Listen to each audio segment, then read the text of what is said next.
This is by no means a film that glorifies redemption. On the contrary, it is a dark requiem composed of the wreckage of faith and humanity. The Black Death runs rampant, turning the mortal realm into an absolute purgatory. A young monk sets out simply to chase his heart and find his true love. But along the way, his love is crushed and his faith is grotesquely twisted.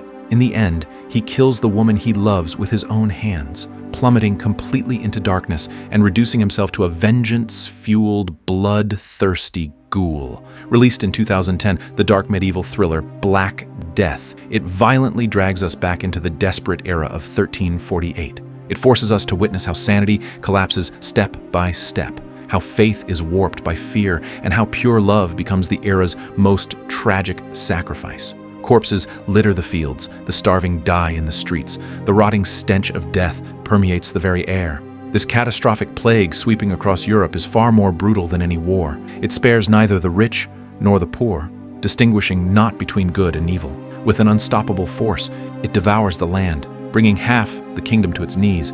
Ignorant clerics blame the disaster on divine wrath, preaching that it is God's punishment and a trial for mankind. But the survivors, struggling in the mud and blood, know all too well in their hearts.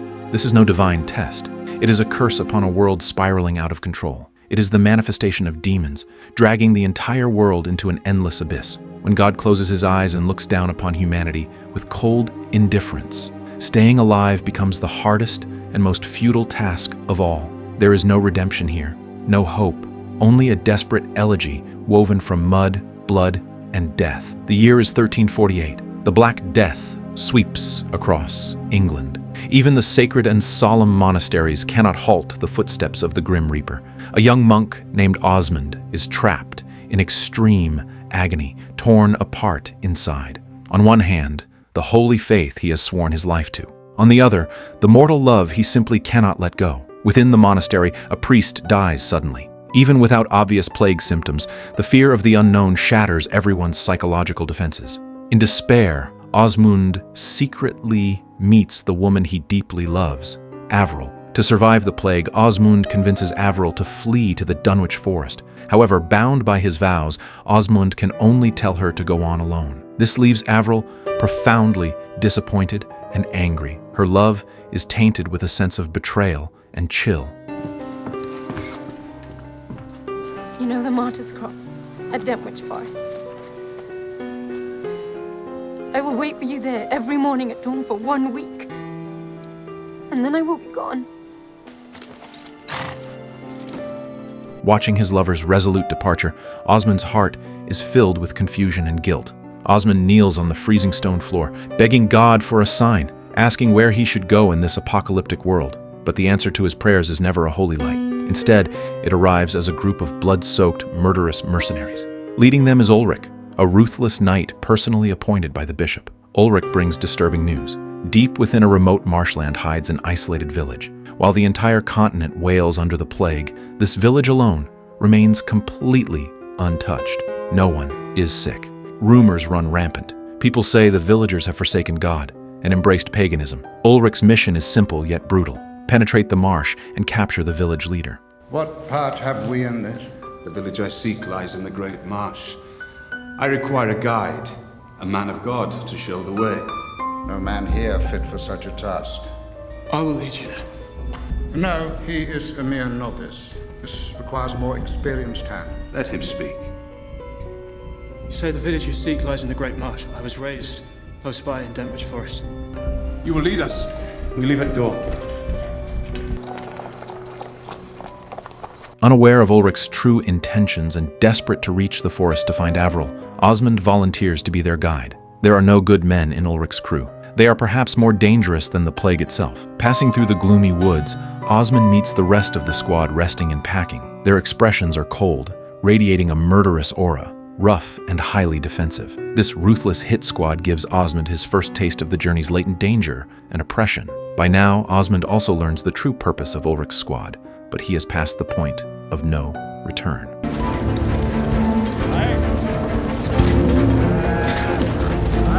We're not as bad as you think. We're worse, but we need you alive. You seem well suited to keeping men alive. I spent many a long year in the King's army with Wolfston and Griff. And him? Mold is a man to leave alone. What about Ulrich? I'm here for the money. Ulrich is here because God told him to come. Passing through a dilapidated village, an absurd and cruel lynching is underway. They accuse her of poisoning and cursing them, bringing the plague and killing the townspeople. The woman cries and screams in self-defense, pleading her innocence. But the terror-blinded villagers have long since lost their sanity, only want to tie her to the stake and burn her alive. Osmond is deeply shocked by this barbarism, but Knight Ulrich's actions tear away the veil to reveal the most twisted reality of this chaotic era. Ulrich doesn't try to reason with them. He scatters the mob with absolute violence, and in the chaos, Move aside.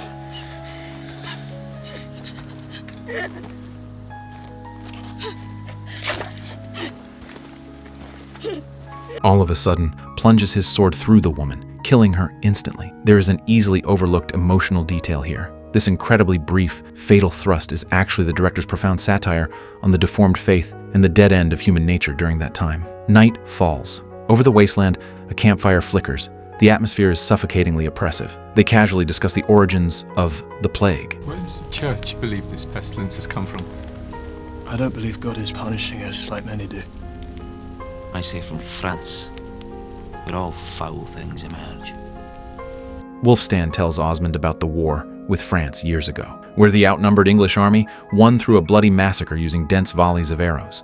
On the battlefield, to ease the suffering of severely wounded comrades, soldiers would deliver a single, fatal blow. Step straight through the armpit, directly into the heart. It's quick and painless. Right. God's great. This brutal practice was known as a compassionate execution. Wulfstan firmly believes that the endless war and slaughter angered the Grim Reaper. Since then, death has descended upon the mortal realm and never left.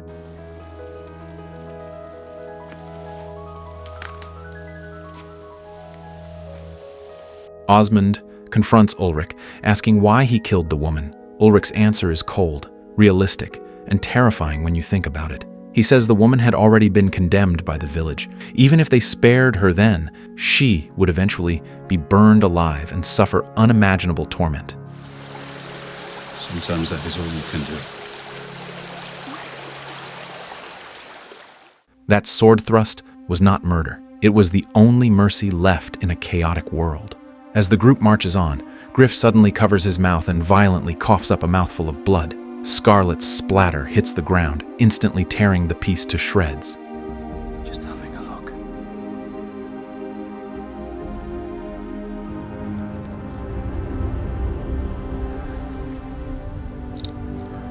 Griff is showing symptoms of the Black Death. He just intentionally hid it. In this wasteland with nowhere to run, catching the Black Death is a death sentence. To prevent the contagion from spreading, Wulfstan has no choice but to ruthlessly kill Griff. Bury him.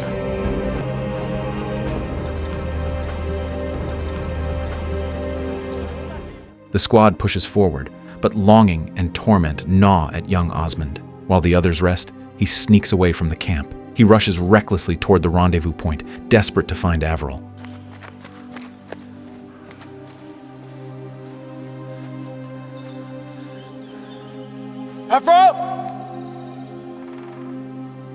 But what awaits him is no reunion, no warmth, only a ground covered in blood. With no sign of his lover, all that remains is boundless despair. Looking up, Osmond spots a band of bandits. He scrambles back to Ulrich's squad to warn them.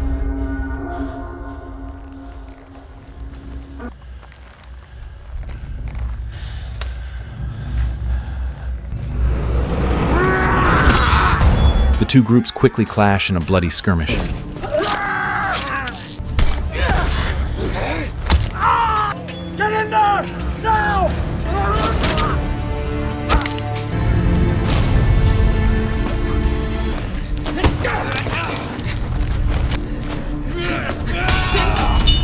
Ivo saves Osmond in the chaos, but is killed himself.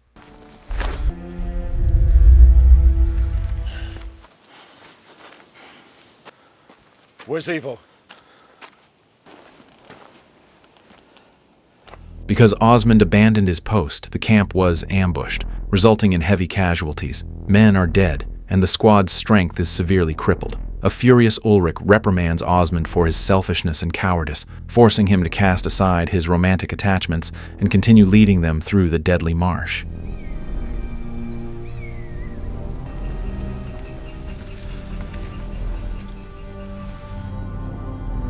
The path is perilous, shrouded in fog, the marsh teeming with lethal traps.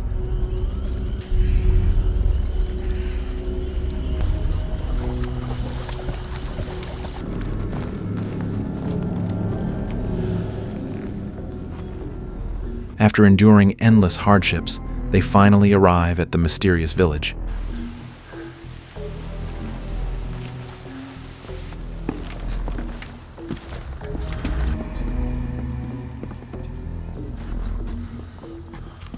The sight before them forms the ultimate contrast to the living hell outside. There are no rotting corpses, no wails of agony, no stench of death. The villagers are welcoming and hospitable, greeting these strangers warmly.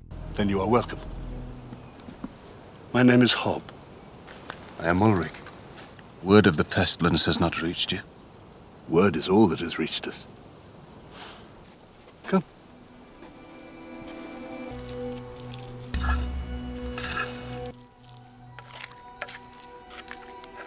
I will feed you and give you a bed. They offer food and shelter, seemingly kind and pure. That needs to be dressed. Come with me. You're in mourning. It's so obvious. The village leader, Langiva, has sharp eyes that seem to pierce right through a person's soul. She sees instantly that this young monk is grieving over a lost love.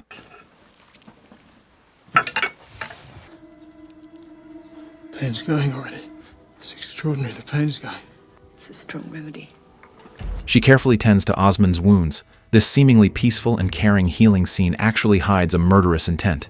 It is one of the film's most crucial narrative metaphors. Here there is no burden of original sin, no divine judgment. Far from the church's dogma, everyone follows their own heart and lives freely. However, Captain Ulrich keenly senses that something is wrong. In an era of the Black Death where everyone lives in paralyzing fear, such tranquility is, in itself, the greatest heresy. Please welcome our guests. What is ours is now yours. To our guests. As night deepens, the villagers lay out a feast for Ulrich's men. But Langiva calls Osmond away, leading him to a dimly lit wooden cabin. We found her in the forest. She spoke of you before she died. Osmond slowly pulls back a white cloth, and there lies Peril, resting peacefully.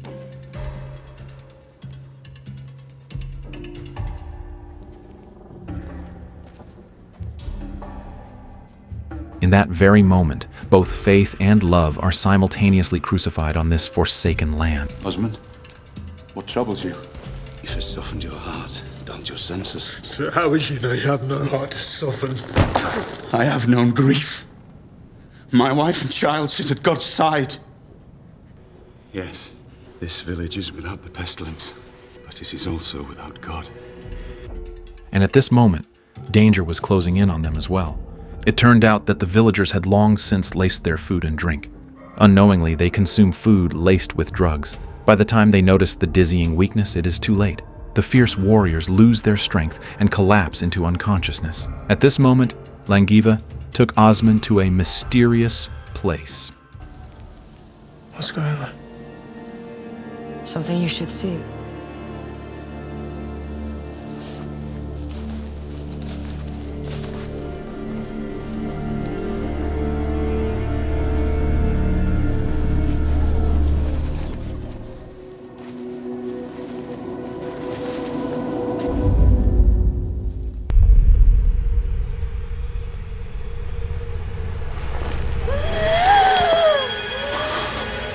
Peril.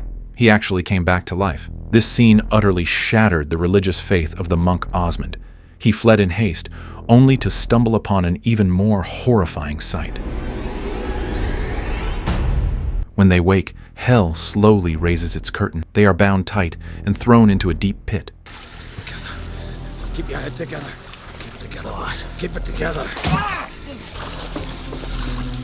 the kind villagers of the daytime reveal their hideous true faces. The gentle Langiva completely tears off her disguise, her eyes now cold and venomous. She denounces the crimes of the church. It is these very Christians, proclaiming to be God's messengers, who brought vile customs, leprosy, and endless disasters. The Black Death is the bitter fruit of Christian divine rule. To protect their home, to protect this sanctuary, they must cleanse the outsiders and hold a bloody sacrifice. She sets a cruel rule. If any of them is willing to publicly renounce God aloud, they will be set free. Those who stubbornly cling to their faith will face only torture and death. Not one man here will bow down to you. Choose one.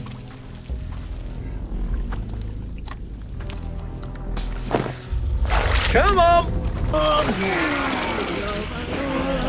To force their submission, the villagers drag out Dallywag and torture him publicly. They try to use extreme physical agony to shatter the psychological defenses of the rest.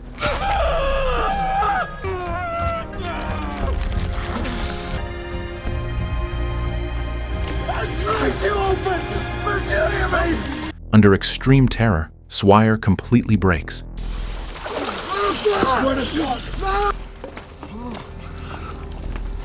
He utters words of betrayal, begging only to live, but even after abandoning God, what awaits him is still cold death. Osmond, you will renounce. Lead the boy and take him, man! When it is Osmond's turn to face judgment, Langiva employs no physical torture. She tells Osmond that Averil, whom he thought was dead, is right there in that cabin. Osmond's mind shatters, a tidal wave of emotion crashing over him. Langiva continuously manipulates and tempts him. Simply forsake his faith, and he can be with his lover and live in peace. Go. Osmond, do not be tempted. It is not her. It is not her! Osmond! Osmond! But in Osmond's eyes, the Averil standing before him is disturbingly eerie.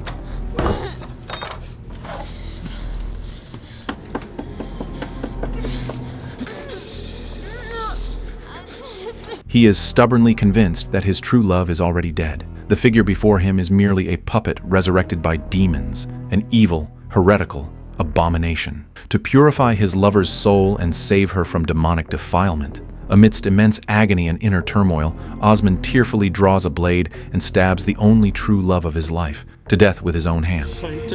God, man.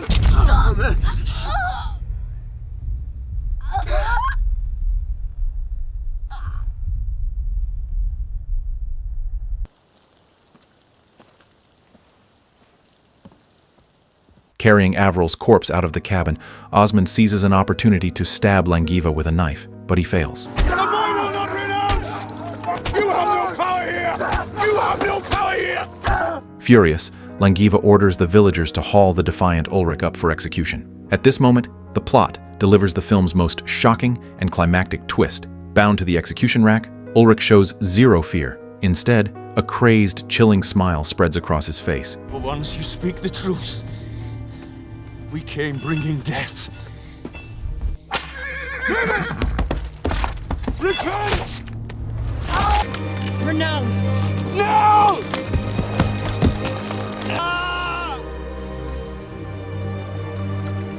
Stop!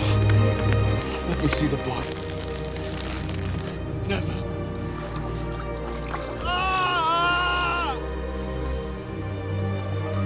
They will all die by God's hand. He tells Osmond to tear open his shirt, and there the universally dreaded black buboes of the plague crawl across his chest. He roars his declaration. He himself is walking death. It turns out that this knight, representing the church to judge heretics, had already contracted the terminal disease and had little time left. The enraged villagers tear Ulrich apart with horses. The surviving squad members fight desperately to break free of their bonds. They clash in a chaotic bloodbath with the villagers, dyeing the entire earth red. Amidst the smoke and ruins, Osmond chases after Langiva. Deep in the thick, foggy woods, Langiva's voice echoes. Did you never think that maybe Avril was never dead? Avril was in purgatory! We found her in the forest, injured but very much alive. Yes, Osmond, Avril was never dead. She was alive. I drugged her. It turns out that after Averil was injured, Langiva administered a hallucinogen to her. causing her to appear to rise from the dead, leading the villagers to believe that her witchcraft was all-powerful. At this moment, Osmond suffers a total psychological collapse. His paranoid obsession led him to murder his perfectly alive lover with his own hands. By now, only Wulfstan remained of Ulrich's squad. This utopian haven was destined to turn to ash. Wulfstan brings the surviving Osmond back to the monastery, but the gentle, pious monk of the past is gone. For the rest of his life, he dons a black robe, transforming into a ruthless witch hunter. In the name of God, he hunts down innocent women everywhere. He knows full well that he stopped believing in God long ago. He simply uses the endless slaughter to replay his lover's dying eyes over and over in his mind. In this dark age where God has already turned his back, is it truly the plague that devours human flesh? Or is it the paranoia and fanaticism of human nature that thoroughly snuffs out the last faint glimmer of light within the soul? Have we, too, ever been like Osmond, standing in the abyss of our own obsessions, in the name of justice or love, strangling the most precious things in our lives with our own hands? What kind of shock and reflection has this agonizingly heavy film? Black Death brought to your heart? Feel free to leave your unique insights in the comments section below.